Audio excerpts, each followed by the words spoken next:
Welcome back to the Personality Hacker Podcast. My name is Joel Mark Witt. And I'm Antonia Dodge. So Antonia, I just saw something on social media that I have never seen before. And I was like, oh, that's cool. I actually saved it onto my phone. It's a picture of a set of stairs that are called witch steps. And they don't have like, you know how like normal stairs have like normal steps. Mm-hmm. These have like a left and right element to them. So like they stagger. So you could like kind of like walk up like in a weird way. Oh, I saw those. It was supposed to make it so that when witches came to your house that you confused them and they couldn't go up your steps. They can't go up your steps. Yeah. Right. And I thought that was really interesting. And these are mostly found in New England in the United States. I think like upstate New York, the Hudson River Valley, because back, 18th century, there was a lot of old wives' tales that witches were going to come for you, and like Sleepy Hollow, that whole like, I don't know. Or Salem witch trials. The Salem witch trials. Everybody's named Goody. That's right. Goody. Young Goodman Brown was that right. Nathaniel Hawthorne books and stuff. Yep. Like, I don't know. I saw those, and I think it's relevant to what we're talking about today, because we're actually going to talk about the sixth cognitive function in the cognitive function stack of personality. Yes. What is that, a mouthful? But I thought I'd start off by talking about these steps. And just like these steps were built to confuse the witches, a lot of times this is the shadow part of us, this witch part of us. John Beebe, we're going to get into the details of this, but he calls it the witch Senex. And I think sometimes we confuse the messages here, or we can be confused by the messages coming from this part of us. Yeah. See what I did there? See how I wrapped all that together? Staggered steps. Right? Yeah. Good connection making there. Shadowy material coming through. We have to sometimes either confuse it, or sometimes it just is confused. Right. Well, it's also funny to think that a witch would be confused by staggered steps. Right. I would just get on my broom and go straight up. Yeah, that's right. Just hop on your broom. What's going on? Like I wouldn't even use the steps. Yeah. I'd be flying around everywhere anyway. I don't know what these witches are doing walking.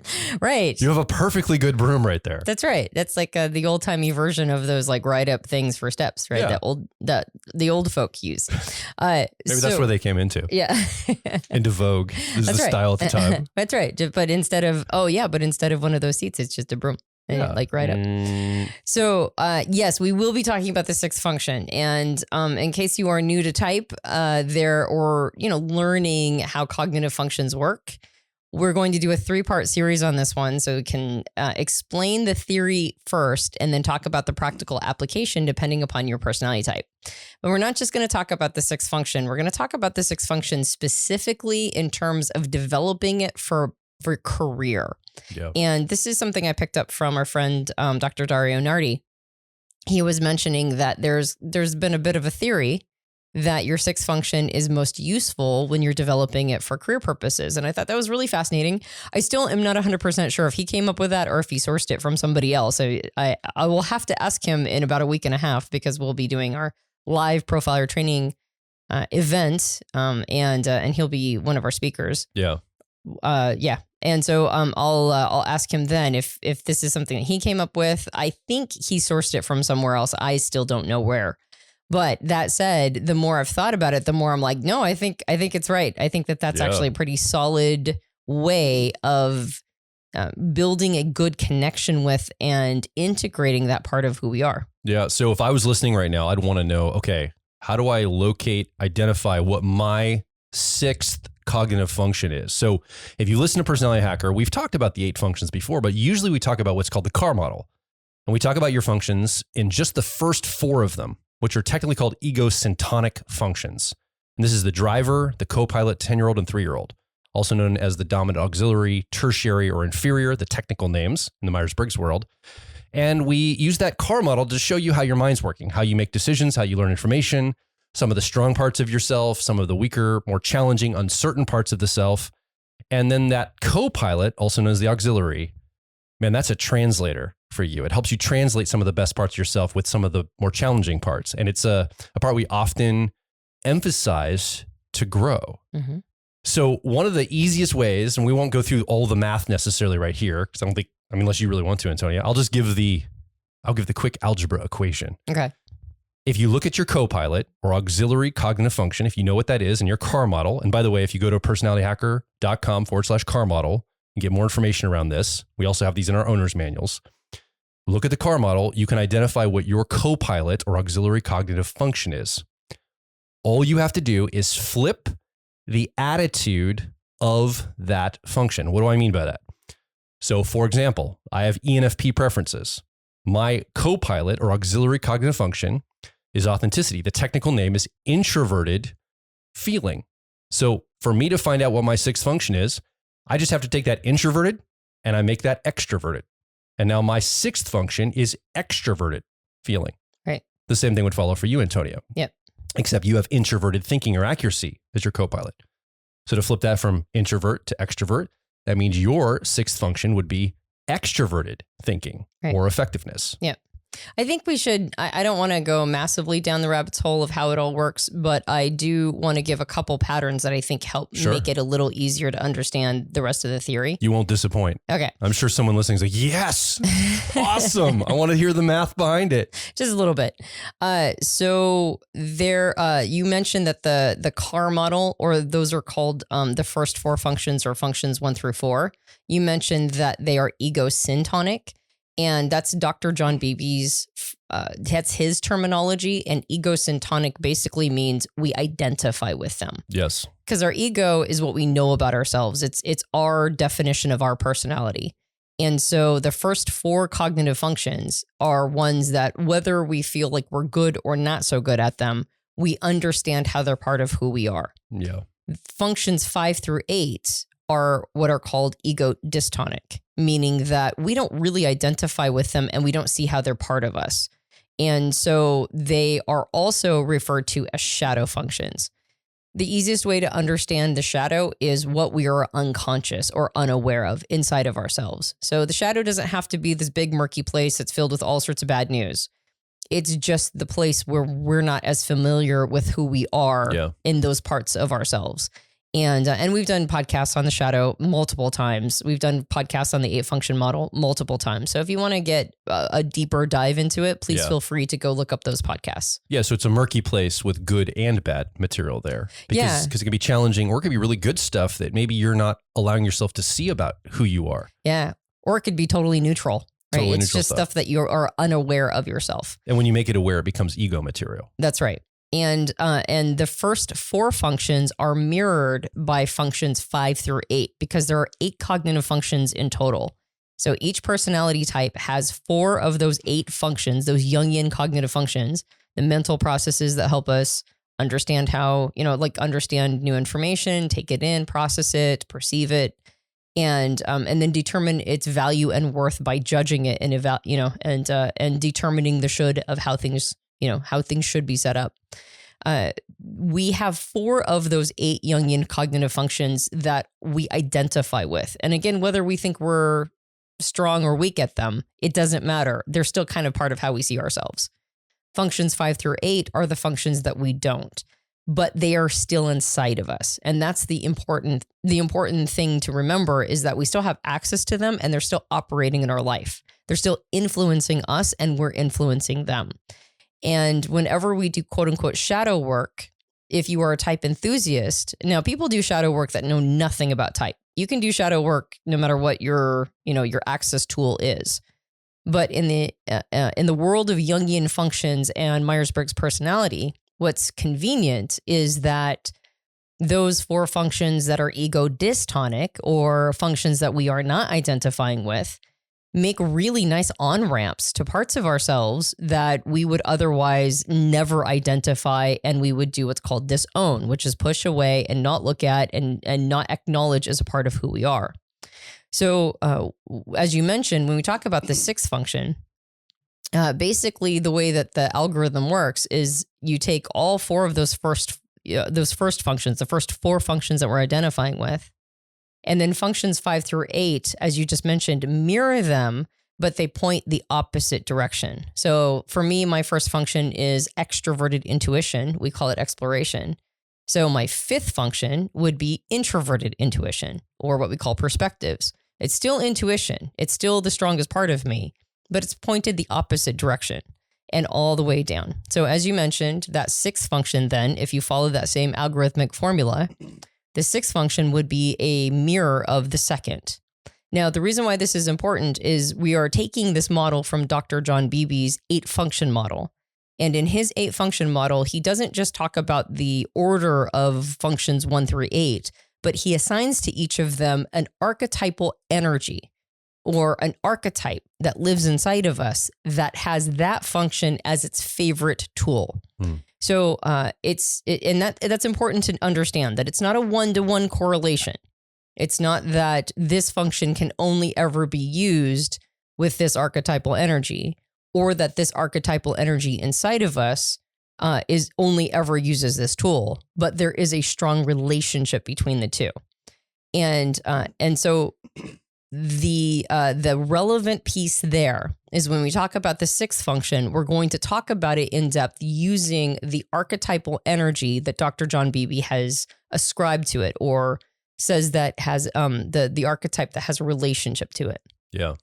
The fact that it's a shadow version of the 2nd function is also relevant, because then we can compare contrast a little bit to how are we using our 2nd function. And that's one of the reasons why the 6th function operates the way that it does, is because it's kind of like the 2nd function, only the parts of ourselves that we don't really want to see as much. Yeah. We work with Dr. John Beebe on a monthly basis. We actually consult with him. He's one of our direct coaches and mentors, because we want to go directly to the source and talk to John directly. And so we've been talking to him almost for 4 years now. Yeah. At the time of this recording, and we have no desire to stop, because we end up on these long sessions with him, and they're fantastic. I think they're really, really wonderful sessions. Well, and I remember somebody recently on a comment said that we came to John's model late. Like you guys started talking about John Beebe's archetypes late. And I thought that was interesting, because the first time I heard about John's model was like 2009, right? It was like, it's been 15 years ago now. But we didn't really talk about it until we started mentoring with him. Like, he became our mentor and coach, because I didn't want to talk about it wrong. I wanted to make sure that I understood what he meant by the model before I started presenting it, or we started presenting it in a podcast. Yeah. So we kind of came to it, quote unquote, late, in the sense that we didn't talk about it. But once we did start talking about it, I feel pretty confident when we do that we're honoring how John wants it to be discussed. And when we started our personality life path mentorship, where we do 8 weeks going through all 8 functions, including the shadow functions, we didn't know if that was going to work fully. Like, we had a pretty good idea it was many years ago when we started this. And now that we've been doing coaching with that, and we've run multiple classes through, we understand the true power of this. We're like, oh, people can handle this. We thought, well, maybe people can't handle more than just the first 4 functions, that car model. Yeah. Maybe they won't be able to understand it. Maybe it'll be overwhelming for our clients. Maybe it'll be overwhelming for our content. But we've realized that as long as we can make sure there's access points, I think people can get this. Now, you mentioned something, and I'm just going to jump in here, and we can always backtrack, but you mentioned, this is very important, the 6th function we're going to talk about today. Again, John associates which Senex energy to it. We can unpack why that is. But if it's the shadow of the co-pilot, we've talked for years, that auxiliary function, the 2nd function, we've talked for years about how important that is for personal growth, that 2nd function, that co-pilot. It's that translator I mentioned earlier that helps some of the best parts of you deal with and support some of the more uncertain and less certain and less sophisticated parts of you. And so it's really critical. And because the 6th function is its shadow, it has a lot of the same energy, but a little bit of a different quality of that energy. And that's why it's so useful in things like career or business, especially when you're making a resource or you're trying to accomplish something. It could be very powerful to round out the energy of your co-pilot, which gets you started on the growth journey of personality type. Yep. Yeah. So one other factor to add into here, and if you want us to spend a little bit of time on this concept, we did this in the self-love series. Yeah. When we talked about each personality and how they can show themselves and receive love from themselves. We have one episode for every single type in that series. Yeah. And it's pretty recent. We did them this year, so they should be relatively recent podcasts. That the second, and for the purposes of this particular episode, we'll just keep it simple. But the 2nd and 3rd functions, auxiliary and tertiary, are in our car model what we call the co-pilot and the 10-year-old. Those are part of what John calls the axis of relating to others. And what that means is we instinctively use those functions when we're interacting with other people. So the second function, the auxiliary or co-pilot, John ascribes a parental archetypal energy to it. And it makes sense that a parental energy would be part of our axis of relating to others, because parents, by definition, do not have the role of being a parent unless they're parenting somebody else. So that makes sense, right? It's part of our relating to other people. If you bring that same concept down to functions 5 through 8, and then see the relationship or the similarities between the second and the sixth function, which again will be the same function, just pointed in a different direction. So for you, like you said, it's feeling. Your second function is introverted feeling or authenticity, and your sixth function is extroverted feeling or harmony. It's still feeling. It's just going, it's doing it a little different than how you normally would be doing it. If we bring that same concept down from the second function to the sixth, then we could say the sixth, and by extension, the seventh as well. But the sixth function is also the axis of relating to others. So our sixth function, we're also using instinctively in our relationships to the outside world. We're talking about how we can use it to develop this function in terms of career. And it makes sense that because it is a part of our axis of relating to others, it would be part of our interfacing with the outside world. And that's important to remember because we're already instinctively using it that way. Yeah. Right. We're already, whether we're aware of it or not. And most of the time we're not aware of it because it's in our shadow.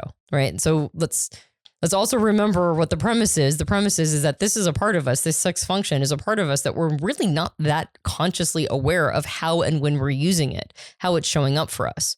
But it is activated. It is often activated in relationships to other people, and it's often activated instinctively in terms of career.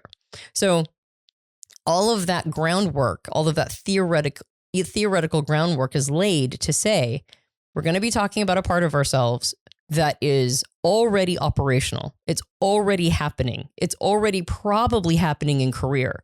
It's already happening in our relationships with other people.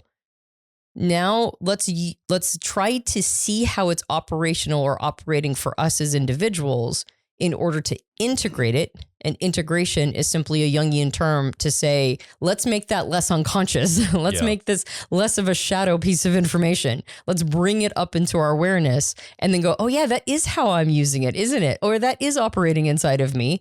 And then bring that awareness in. That's called integration, taking a part that we are not aware of, maybe even disowning. Yeah. Disowning means pushing it away. And anytime it's reflected back to us, we go, yeah, that's not what's going on, even though it's reflected back that is what's going on.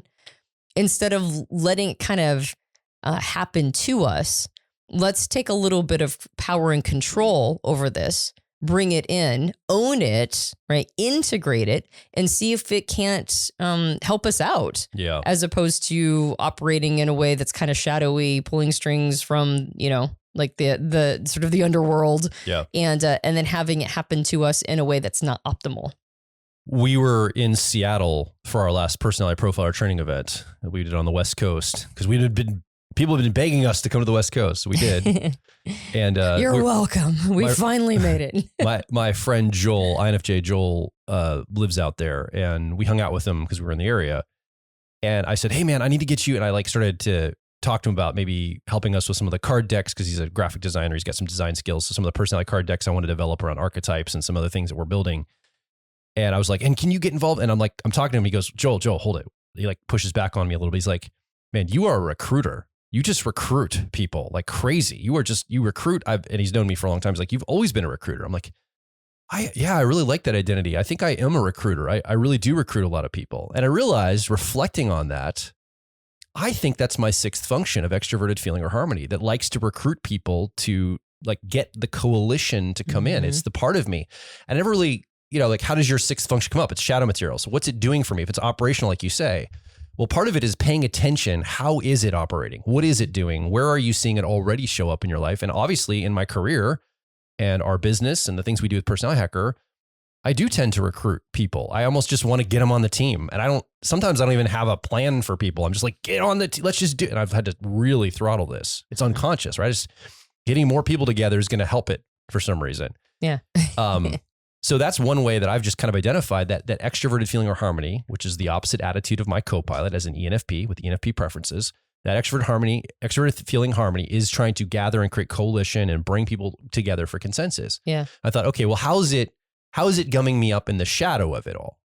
Well, I've also noticed just in the last week or two, some of our team members are like, they're not dipping in productivity, but they're like dipping in like some of their attunement. And I'm like, what's going on? I kind of lamented to you, like, what's happening? You said, well, you have to check in with people on a really frequent basis. I'm like, what? Why? And you're like, because they need to hear from you and have like, but I've already given the assignment. They know the intent of what we're trying to do. They know the objectives. Like, I wouldn't want to be bothered. I'd want to get to work and just do it. And you're like, no, Joel, people need to have more touch points. They need to be connected, not just encouraged or supported or given a vision. Yeah. And I'm like, no, I'm like pushing back on this idea. But then if I sit with myself for a moment, I go, actually, she's probably right. In my career, in my business, of course I need to connect with people and make more connections with them. Of course I need to bring some extroverted feeling or harmony in here. Of course that's what's needed from our team. It's not enough to just recruit everybody, get them on the team. I need to also have personal touch points, not just like business operational touch points, but these personal moments of connection.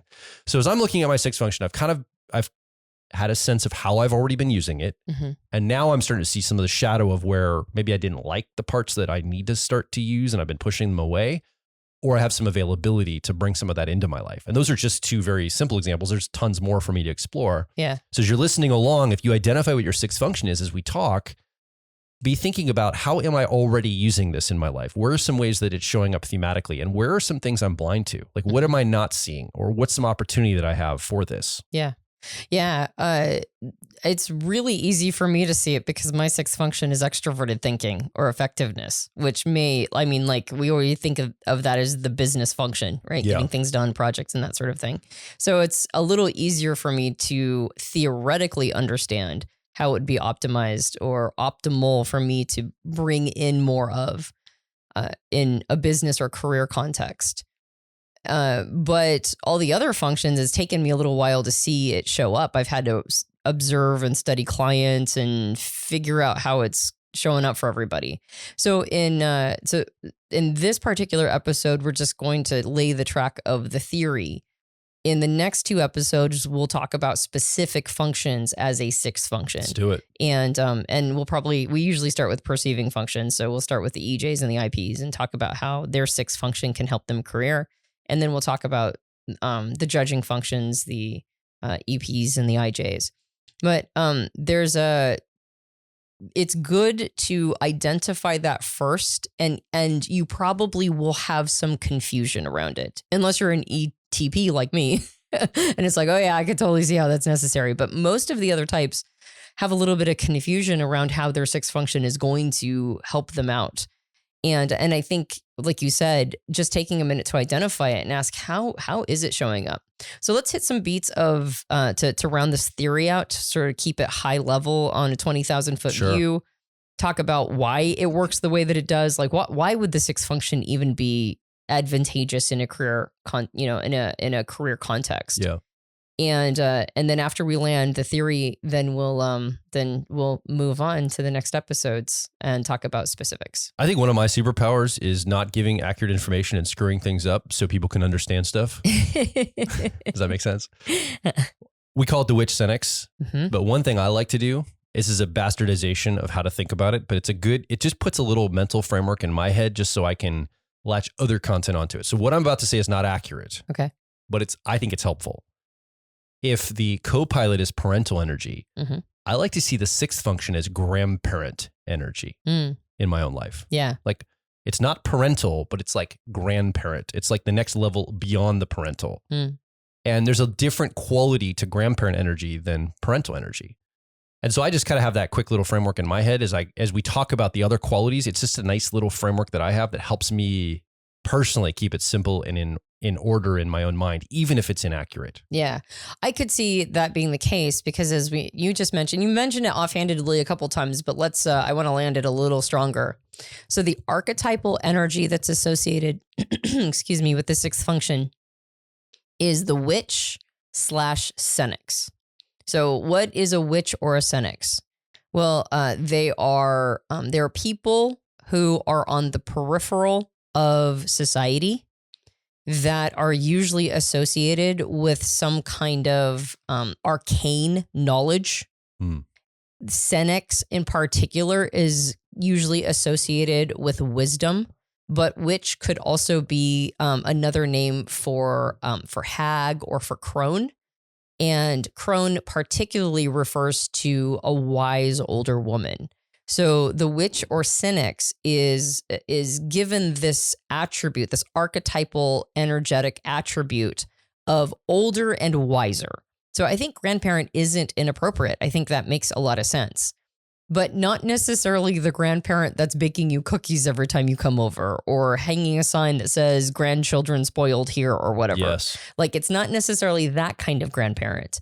It's more like the elder in the tribe kind of grandparent. Yeah. It's got more of an energy of wisdom and a lot of other associate like wisdom and arcane knowledge at the same time. Yeah. Well, and John really characterizes this as a withering authority. Mm-hmm. Like, it's an authority that you can tell it's not going to have much longer to be like being able to speak its authority. He uses the example of Richard Nixon at the end of Richard Nixon's presidency. This kind of like, he knows he's on his way out. He's been caught with Watergate and all of this. And he's like, but we just have to. And he's like trying to get drugs outlawed and make all these, get the hippies and all the minorities and like take care of this and just blah, blah, blah, this withering authority and kind of like angsty. Yeah. He talks about that as kind of the character, this like blustery, blah, blah, blah, blah, blah, blah, blah, old man energy.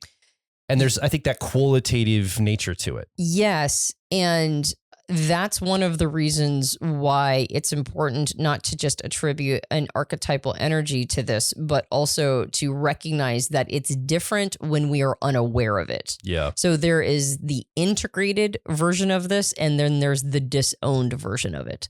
The integrated version, meaning that if you are aware that you carry this archetypal energy and you have owned it, meaning that there is a part of you that wants to shake an angry fist at young people and tell them to get off your lawn. There is in everybody, just like there's an eternal child energy in everybody. There's this like angry old person who just can't be bothered and just, says things in movies like, I'm too old for this, right? Yeah. There's that part in everyone. And if we disown it because we don't want to lose our cool, or we don't want to lose our young hip vibe, if we don't want to see ourselves as somebody who, is irrelevant, that's the part, this archetypal energy. It's relevant, but it's not relevant because it's cool. It's relevant because it's the final person you ask for wisdom when, all the stuff is hitting the fan, right? Yeah. It's the person you go to in the middle, in the stories. It's like Yoda. It's the character you visit when you need to go get concentrated wisdom. But Yoda is a beloved character, not because Yoda was like young, hip, and cool and was the hero throughout the entire story. Yoda is beloved because Yoda was eccentric and lived in the middle of a bog and was 800 years old and knew everything about the Force. And to the point, he is withering. Yes. Right. Like literally withering, as in like the body is withering. Yeah. Yeah, exactly. So there's this part of us inside that can either go the direction of Nixon, which is, the right sort of character, or you can go the direction of Yoda, which is more attuned, integrated, and has a kindness while at the same time did not let Luke, we're talking about Star Wars, obviously the original trilogy, but didn't let Luke off the hook, required Luke to go through all of the things that Luke needed to go through in order to get to the other side of that training. And so this is part of that sixth function is not disowning the tough love aspect of ourselves. If it's the shadow version of the parent, what's great about that parental energy, and we've talked about this endlessly in other podcasts, the parental energy is there to have a step up, take responsibility, own what we need to own, show up almost endlessly giving to others, and so we have to have, we have to understand our boundary setting, but it's like a nurturing part that's also responsible. And we have to have a parental time period in our life. Otherwise we never grow up, right? We stay eternal children forever. So that's an important part of who we are. This is the quote unquote shadow version of that. So it's the part of us that we don't want to see about our parenting. It's the part that snaps at our kids when we're just kind of done. It's the part that lays down the law. And so because of that, it's also very attuned to boundary setting. And it's attuned to nuance, and it's attuned to making sure that people don't get away with things. It's a part that understands sort of why we have to step up, and it's willing to do whatever it takes. And in that way, that's why it's a good energy for career. Career needs boundary setting. It needs us to understand why things are set up the way that they have to be set up. It's a not idealistic part, right? In fact, it's kind of the opposite of idealistic.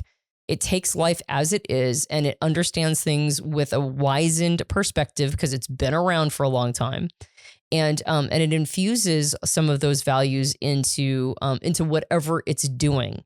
And career arguably is the one place where we kind of need to not put up with any bullshit.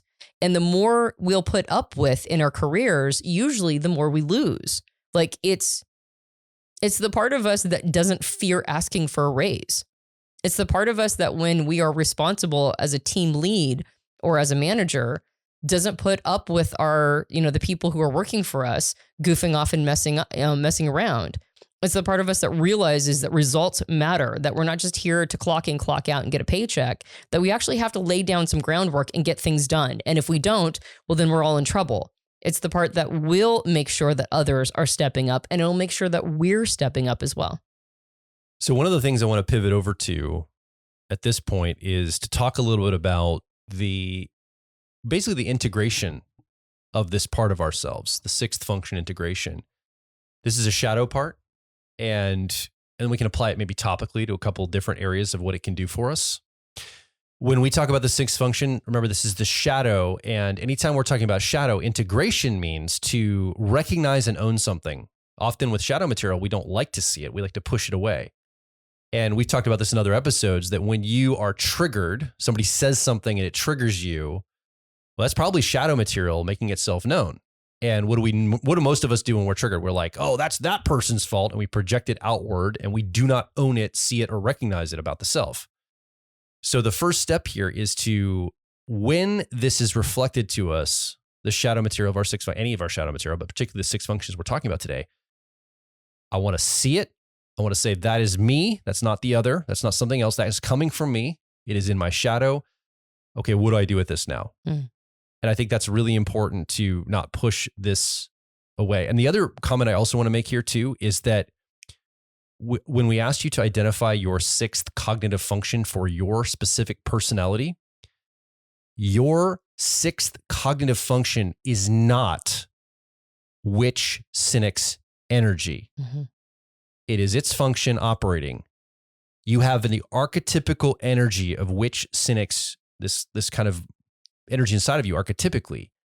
When that archetypical energy is activated, it tends to pull qualitatively on the sixth cognitive function. Yeah. But not always. Right. And those aren't the same thing. Yeah. But they alchemically create something when they come together. I think that's very important. We do a lot of work in our personality life path on this because it's something that can really confuse people. And so this could be murky territory. Let's take that framework of the distinction between somebody that has kind of been blind to the sixth function, mm-hmm. they will not integrate it, mm-hmm. versus integrate it. And then let's look at that, the opposing of that there, and let's apply it to some things. So let's take it, for example, let's take the subject of boundaries, because we talked about. Can I make a comment, by the way? Yes, please do. Based on what you just said? Please do. Okay. Before we get into specifics, I do want to make one more theoretical comment on top of that. Yes. That it's not something, like you said, the archetypal energy of the witch and the Senex is it's not the exact same thing as your sixth function. That's really important. Sometimes this gets really confusing because we have a tendency to talk about them similarly. Yes. And the reason why we're talking about which Senex energy and kind of describing it and explaining it is it flavors the function, and the function flavors the energy. So yes. They have a relationship, almost like a symbiotic relationship. And the reason why you're making that distinction is because we can also use witch Senex energy or have that part of us come up and it has nothing to do with our sixth function. Yes. We can apply it to other functions as well. And we can also use our sixth function and have it have nothing to do with which Senex energy. So it's important, like you said, to create a distinction between them. Yeah. But they influence each other very frequently, very commonly. And the more unintegrated it is, like the more we are unaware of it, the more likely it's to come up in our awareness or our conscious awareness with that archetypal energy. Because the archetype is actually the thing that's being called up. That's actually that, like, life has asked of us something that part of us goes, oh, now it's my job to come out. And so when that part of us comes out, sometimes people call it a critical parent. I think which Senex is still better. But that part of us, when the world treats us a certain way and we think we have to fight back, and that's the part that comes out, it tends to grab the sixth function as its favorite tool. Yes. And that's why we talk about them almost as if they're the same thing, but they aren't. So when we're about to talk about applying this, then we're going to do it generally from the archetypical energy standpoint. Mm-hmm. Your individual personality type, again, will influence the qualitative nature of this, like the flavor it shows up as.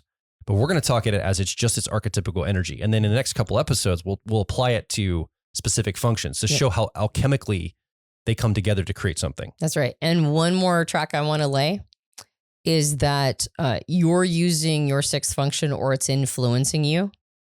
And that witch/Senex energy is also influencing you, whether you're aware of it or not. Yeah. So when we talk about developing it for career or integrating it and using it in career, we're not saying use this part of yourself that never gets used ever. We're saying be aware of how you're using it. Be aware of how it's influencing you. Because when you are unaware, that's when it takes from you. That's when the unconscious has a tendency to not be showing up in your best interest.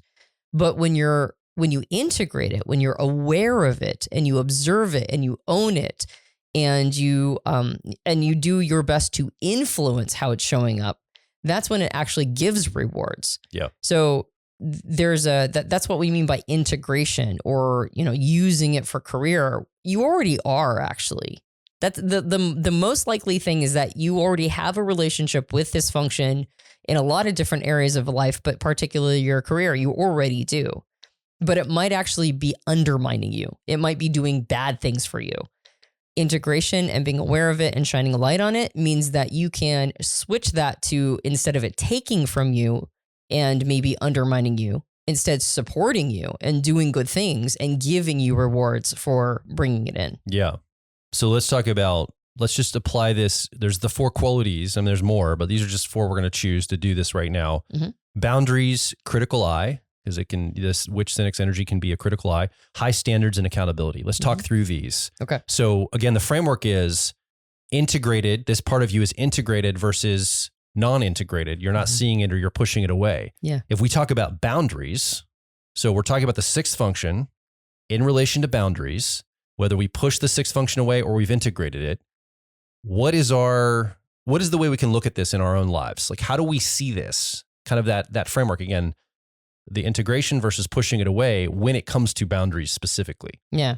So the archetypal energy of this witch/Senex energy, and Senex basically just means a male witch, right? We're usually more aware. I guess I should have said that at the beginning of the podcast, but a Senex is effectively a male witch. So it's the same energy. And this is a part of us that understands and respects boundaries. Our parental function doesn't always respect boundaries. Sometimes with a parent, you have to learn how to set boundaries, and it takes a while, right? It's like you kind of want to give your kids everything.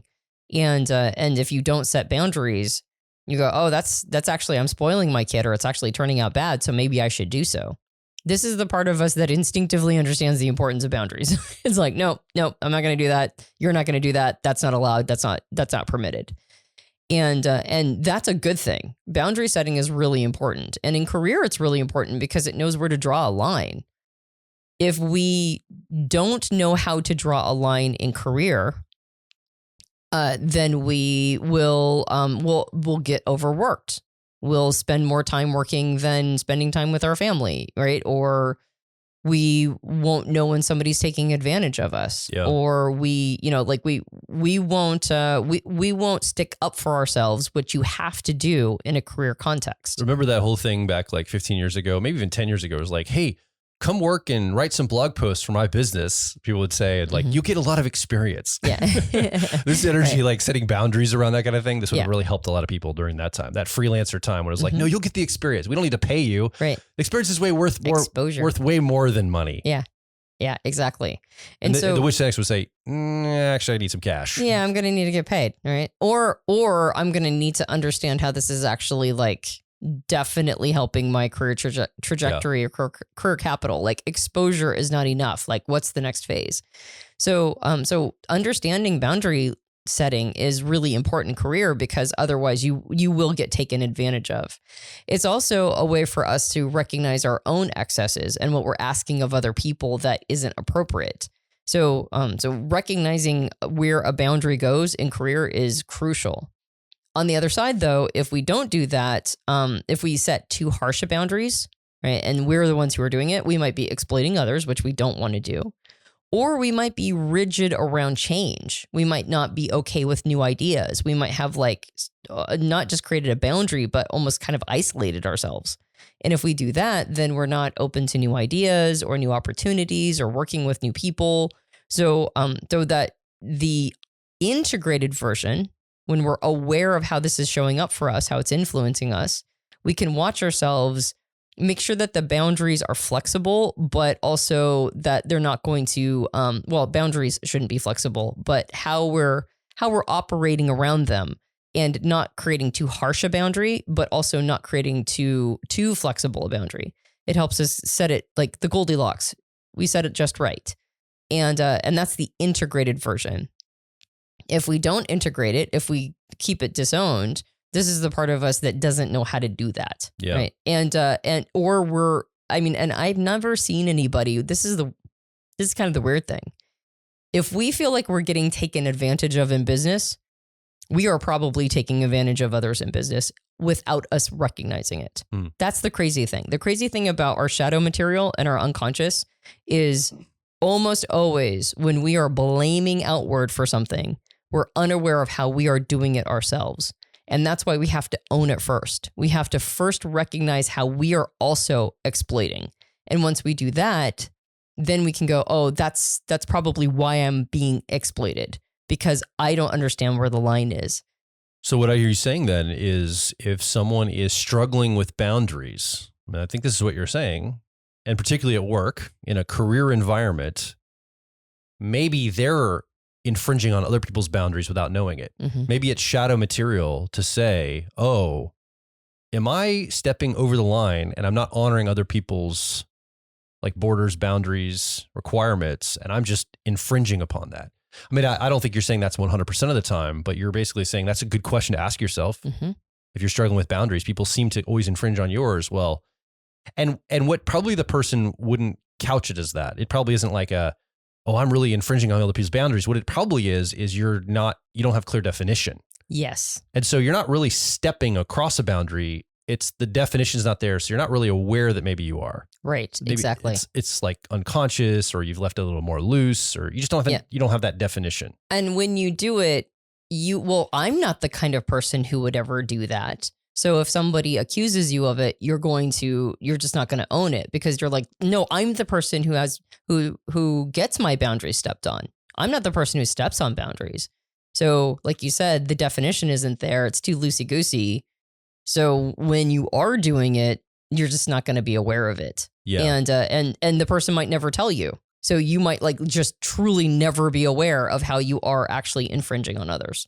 Okay. Yeah. All right. So this idea of our sixth function, again, when it comes to career with boundaries, integrate, anything else to talk about boundaries before we move on to the next part? Well, it's just good to remember that if you are unaware of how your sixth function relates to boundaries, then it's probably, again, taking from you. Yeah. And if you bring it in and integrate this part of you and use it particularly in boundary setting with career, it's a leverage point. You'll find yourself being in a much better situation. Yeah. Okay, let's apply this sixth function, archetypical energy, to the idea that, I mean, it's good at a critical eye. It can pick out things critically. Mm-hmm. And it can, and I like to use the word calibration when we think about critical things. Like being critical is to pick apart the things that could be bettered or made better, calibrated to be better.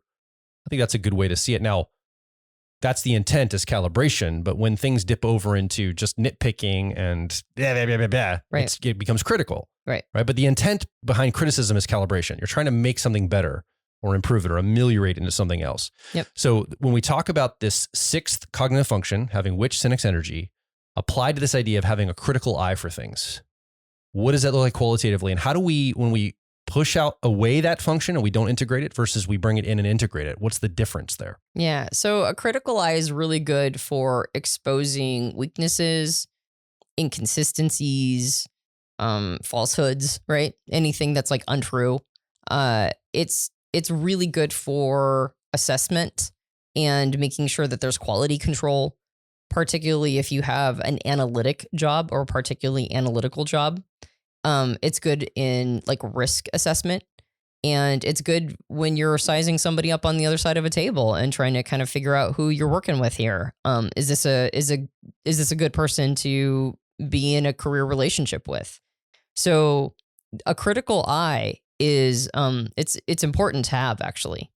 The challenge, as you mentioned, is if we don't have balance in it and it's operating inside of us without us recognizing or realizing it, we can get pretty harsh. We can become really judgmental. And that includes not just with other people, but also on ourselves. Yeah. And so it can, instead of being supportive in, as mentioned, in sort of analytically looking at a situation, sizing something up, determining whether or not that's, that this is a good deal, or this is the right person to work with, or this is a good career step, or whatever. As opposed to supporting us, it can become very undermining. Yeah. I think I had a moment of this just a couple of weeks ago. Actually, you reflect this. You're like, I think that's your which Senex energy, Joel, qualitatively flavored by what mine would be as an ENFP, extroverted feeling or harmony. We're at the local Starbucks here in town, and we're standing in Starbucks in line, and we had already ordered our drinks, you and I, because we were out like having like a business talk or whatever. We got drinks to, coffee to sit down and have a conversation. And there's a gentleman there, and there's like two very young workers, probably teenagers, working behind the counter. And you could tell they're new and they're young, and they don't, this probably is their after school job or something. Right. And they're very new, and they're uncertain of what's going on. This gentleman didn't fully speak English. He had English as second language. He's trying to communicate something about the drink. They got the order wrong, and they didn't know what to do. And they were kind of like struggling. And I look over and I see the manager over at another table with like 2 or 3 other employees talking to them about something, like having a meeting. And they were kind of like distracted. They could see, the manager could see what was happening, and the 2 workers were having a tough time. And I'm thinking, and it's like everything's kind of breaking down and falling apart, and they can't get this service. And I just walk over to the manager table like, hey, are you the manager here? She's like, yeah. I'm like, they need some help behind the counter. This gentleman over here doesn't speak fully English. They're confused. They need you to step up and come over here and help them, because it's all going to crap back here, basically. And she's like, well, I'm in the middle of a job interview and blah, blah, blah, blah. And she like starts getting on my case. Right. I'm like, okay, I'm just letting you know they need some help. And I think it's like kind of a situation where it's going to escalate if somebody doesn't handle it. And I'm like kind of stepping in here. And then I came back, and she got up in a few minutes and went over and took care of it. But you were like, whoa, that was really forward, Joel. Like I kind of just took over the situation, and I was even surprised that I did something like that. I was like, whoa, where did that come from? But it was like this withering authority that came up, this witch Senex energy that was like, somebody needs to do something about this situation. Right. There are needs going unmet. Like, these people, this is not happening. This person needs help, and the people behind here need help. And I remember thinking, wow, that is really interesting. It almost happened to me unconsciously. I didn't really seek this out. I don't typically do things like that in public, especially. I mean, I'm very boisterous in public, and I'm very friendly with people, but I don't try to correct things in public. Yeah. But I think that was a critical eye moment of that witch Senex energy in me trying to handle the situation on behalf of the customer and the people behind the counter and the whole restaurant, the whole situation of this facility or this coffee shop. Yep. Yeah. Anyway, I think that's a good example. I think or that's an example at least. That's a great example. I'm so glad you remembered it because it goes to the next point, which is high standards. Yes. So we talk about the sixth function with high standards. Mm-hmm. Again, which Senex energy applied to like these benchmarks, very high benchmarks, our sixth cognitive function associated with this energy. Would you say it's relentless? Does it like put pressure on us? Like when it has these high standards, are the irresponsible standards? Can we meet them? Are they like out of reach standards or they're just high standards? Well, that is the distinction between when it's integrated versus when it is unintegrated or disowned. So the high standards is a push for excellence, which is good. And particularly in a career, that's the place where we like pursuing excellence in a career is actually very psychologically rewarding. Actually, I recently watched a movie. It's just like a fun sort of Sandra Bullock vehicle called Lost City. It was made a couple years ago. And it introduced a Latin term that was dulcius ex asperis. And I wrote it down because I thought it was, I've been on this thing about like earned rewards, right? Earned dopamine, earned rewards. And the Latin dulcius ex asperis. It sounds like Latin for kiss my butt. Yeah. I don't know why. Just something. Ex asperis. It was like I'm going to start telling people that like. I wish there was a Latin phrase for that. That would be awesome. I'm sure there is. There's somebody in the comments can leave us. Kiss my butt. No, this means sweeter after difficulties. And when we hold ourselves to a high standard of excellence, that creates difficulty, right? We have to push through. We have to, we have to step up. We have to challenge. You got it. It's tough. And that's what makes it sweet. So there's a lot of psychological, I would even argue spiritual reward in having high standards and excellence in our work. And it kind of doesn't matter if we're doing it for ourselves, if we're doing it for the spiritual and psychological reason, it kind of doesn't matter if we're appreciated in the outside world. Yeah. Now, it does ultimately because of pay and because you don't want to like give your life over to somebody who, or like to a company that, is frustrating your attempts to show excellence. You do need a context where they are receiving the excellence that you've given. But there's no reason to like throw up your hands and go like, well, I'm never going to try at a job again, because that actually only hurts us. Yeah. So there's a lot to be said for excellence. Would you say this part of us is not the part that quiet quits? It is not the part that quiet quits. That's right. This is not the quiet quitting part of us, the sixth function, which Senex energy? But it is, you just mentioned, does it put pressure on us? And the answer is absolutely, particularly if it's disowned. Yeah. So this is what creates perfectionism. So if we are not, if we're not careful, now there's other things that also create perfectionism. So if you're a perfectionist, don't be like, oh, it's my sixth function, that's why. No, there's plenty of other systems and nodes in the system of perfectionism. This could be another avenue to perfectionism. Yet another one. That's right. If you've knocked down all the others and you're like, why am I still a perfectionist? It might be that your sixth function is trying to encourage you towards excellence, but you have disowned that, and now it's a bit of a tyrant. So the key is with integration is to listen to these parts of you, to listen to your sixth function without being dominated by it. That's really the sweet spot. The sweet spot is to listen to it and go, I need to set good boundaries. I need to have a critical eye. I need to, and to assess things well. I need to have a sense of excellence. Listen to that part without handing too much power over to it, without being dominated by it. And that's the integrated part. Let's talk about accountability, and accountability in relation, again, to the sixth function, which Senex energy. We talk about this part of us, the archetypical nature, whether it's integrated or pushed away. But this archetype can help us stay accountable. It can help with accountability. It's got that authoritative or authority nature to it to kind of hold us to account, to say, are you getting this done? Are you doing what you said you're going to do? Now, again, that's if you're integrating it and looking at it, but we can also push this away. So let's qualitatively talk about some of the gifts it can give us if we're willing to integrate it, but some of the ways it can challenge us too. Yeah. So accountability means that we're going to show up to things with more rigor and more integrity. So this is the part of us that encourages us in when we're integrating it, particularly for career, to have integrity in our work and to make sure that we're seeing it through. I mean, how many people do I know? And I was one of them for a really long time before we started a business, and now I can't do this. But for a long time, it was like my job was to just show up, clock in, clock out, do whatever the tasks of the day were, and to be done with it.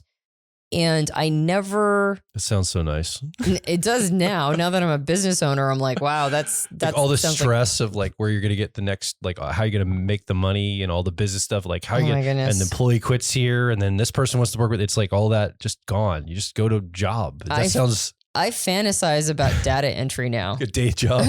I'm like, just copy paste. I could do that with a little Starbucks next to me. You know, just hey, I can do that now. So you got to think of higher things. Copy paste days are done. Maybe I'll That's just never coming back. Shred papers for like a legal firm or something. Just like whatever allows me to do something with my brain shut off. But that's because I might have a little too much of this. But this is the part of us that encourages us to not just show up and do tasks, but to understand how whatever we're doing, even if it is task based, even if it is copy paste or whatever, that is associated with an end result. And the deliverable or the end result, whether you're totally responsible for it, like you are if you own a business, or whether you're just a part of a bigger piece, right? A part of a team that is going into this. It's to remember, like, to not detether your efforts from the result. And when we do that, again, that does create some dysthymia, right? We do get kind of, like in the same way that if we don't show excellence, if we don't understand that there is that the result is associated with our efforts, that's also pretty demoralizing. I blame the stupidity of the education system for this. Yeah, they just teach everything in these silos, and you're like I'm like homeschooling Piper. I'm like, why do they teach it this way? It's not connected to anything real, right? And so no wonder kids don't want to learn, right? And no wonder when we go to our jobs they feel hollow because there's no results connected to the things we're doing. They're just like theory. Actions we do or concept, theoretical theory, or information. Yeah, that's right. But when we bring those two things back together and recognize that our efforts are going into a bigger picture, then we want to show integrity. We want to be accountable. We want to show up because we know that those results are in part influenced by us. Yeah. So that's when we integrate this part, when we listen to it without being dominated by it, then we feel sort of that sense of like I'm doing something real, right? I'm part of something. I'm having an effect or an impact in my world. Even if it's small, I still have an impact and an effect. If we don't integrate this part and it dominates us, then it oftentimes creates a lot of blame. Now that could be blame. We're blaming ourselves. Anytime something goes wrong, it's sort of associated with that perfectionism thing as well. Being overly critical. If we're not, if things aren't going well, we can either start blaming ourselves, but it's far more likely we start blaming outward because again, this is the axis of relating to others, right? This is part of our relationship to the outside world. So part of being triggered by this is blaming everybody else for results that didn't turn out. Being really upset with everyone else that, it didn't, this is not, that I'm not getting the results I want. And so it can, that's the dark side of it, or maybe even taking on too much accountability, thinking that you influence everything, that if anything goes wrong, that it's your fault. That's another way that it can go dark as well. So before we wrap up this entire episode, let's mention anything else we want to mention around the qualitative nature of the sixth function, which Senex sixth function. Yeah. And again, when I say sixth function, I mean the position, the archetypal energy position of that function. And we pair it with your personality type, you listening, that will give you the actual qualitative nature of this. Yeah. So we're talking about the archetype though. Well, and on a high level, as opposed to being like, this is how it rewards you. Here, this is if you integrate it. Here's how it punishes you if you don't. But just like some of the things that come along with integrating your shadow at all is that there is increased wisdom. Like you mentioned earlier, one of the ways that we recommend people do quote unquote shadow work is you watch for all your triggers. Disowning means you get triggered and you blame everybody around you. Integrating means that you get triggered and you ask yourself what about yourself is being, sort of revealed in this interaction. And so anytime we are integrating and developing one of our shadow functions, we gain the wisdom of owning our stuff, like just in general. So that's nice, right? It's nice that it's like, here is a context where it's recommended that you do a little bit of self-evaluation. And here's a tool that will allow you to, that this context allows you to play out and then watch yourself respond as you're playing it out and go, oh, maybe I am being too hard on myself. Maybe I should stop. Or maybe I am being a perfectionist. Maybe I should do something about it. Maybe I am kind of evidencing overly harsh standards, or maybe I am being a bit withering, right? Or grumpy, or maybe I'm not owning things at all. Maybe I'm completely avoiding this part of myself. And now I have zero job satisfaction because I'm not accountable. I'm not working with integrity. I have no sense of excellence. So this is a great context to do some of that self-evaluation and then play it out in a practical way. So on the plus side, you get the wisdom of that. But there's also the fact that it expands your perspective. It brings in a function that you actually have some natural talent with. Again, it's the same function as your second function. It's just pointed a different direction. When a function is pointed a different direction, it has, like you mentioned, a different attitude. You still have access to that function. You just don't like using it that way. It doesn't feel as natural as the other way. So it's not like you don't have a capacity for this. In fact, again, you have a talent for it in the same way that you have a talent for your second function. You just don't like it as much. It's just not as fun. It's not as interesting. And so you haven't clocked as much time doing it in that way.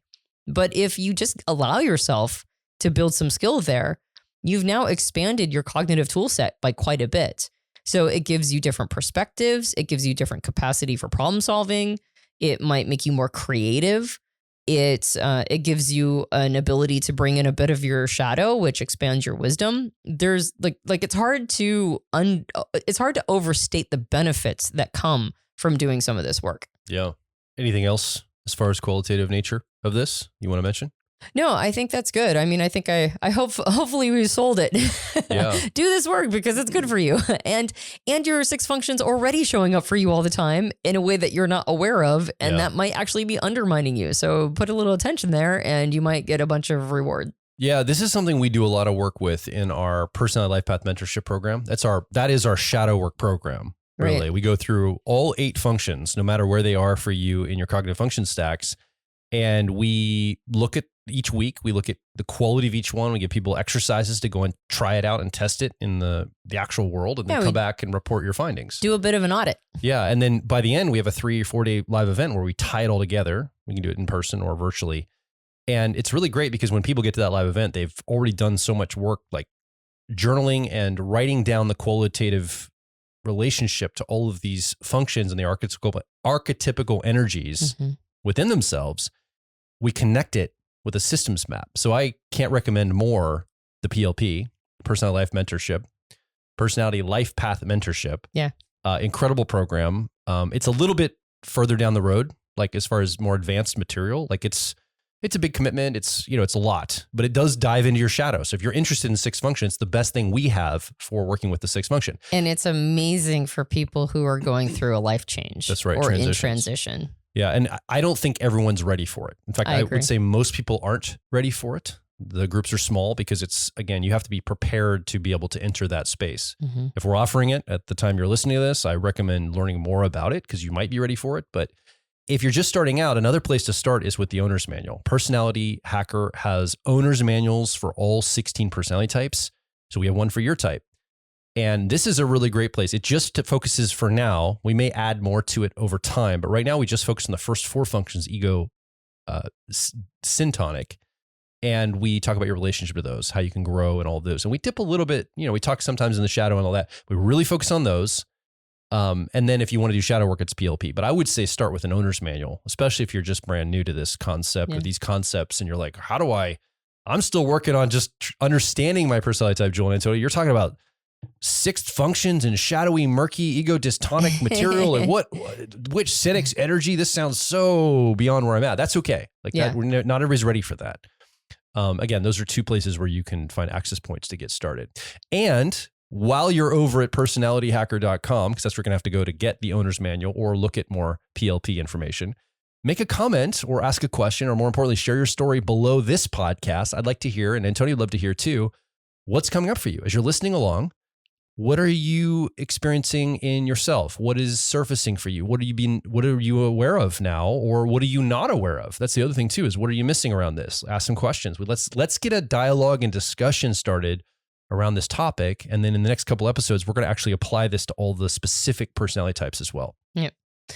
So, yeah, go get a owner's manual. This is my cue, right? Yeah. We're wrapping up. Okay, so if you enjoyed this episode, yeah, that's right. That's the thing I'm supposed to say. You can go over and leave a rating or a review on Apple Podcasts. I guess I was spacing out. Okay, all right. You queued me up. All right. And if you enjoyed this episode, you can subscribe to us on a whole bunch of different, thank you. You got it. A whole bunch of different platforms, Apple Podcasts, Spotify, and then if you leave a rating or review on Apple Podcasts, like we've had multiples over the last month. Ooh. It's been fabulous. Thank you so much. She runs in the room. Oh my goodness.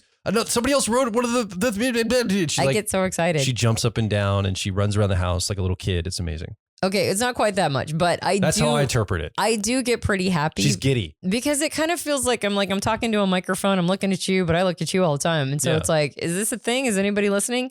And then when you get ratings and reviews, the review is the important thing. I'm like, oh, look, people are like actually listening. So that's awesome. Because the abstraction of numbers, I'm not extroverted thinking, right? I don't should care be about doing the raw likes. I should be doing more of it for my sixth function, and I am, and I'll talk about how in a future episode. But it really doesn't mean anything to me, like the metrics. But when somebody actually makes a comment, it's like, okay, I can keep doing this. I can keep going. I mean, it's 10 years plus, but I think I got another a couple years. Got another week in you? That's right. I got another week in me. I can do that. So thank you very much for everybody who's left a review. I really appreciate it. Yeah. And you can also watch our video podcast on YouTube, which you might be doing right now. And if you've done so and you've enjoyed this episode, you can subscribe, and hit the bell for future episodes coming out. Yeah. My name is Joe Mark Witt. And I'm Antonia Dodge. We'll talk with you on the next Personality Hacker podcast.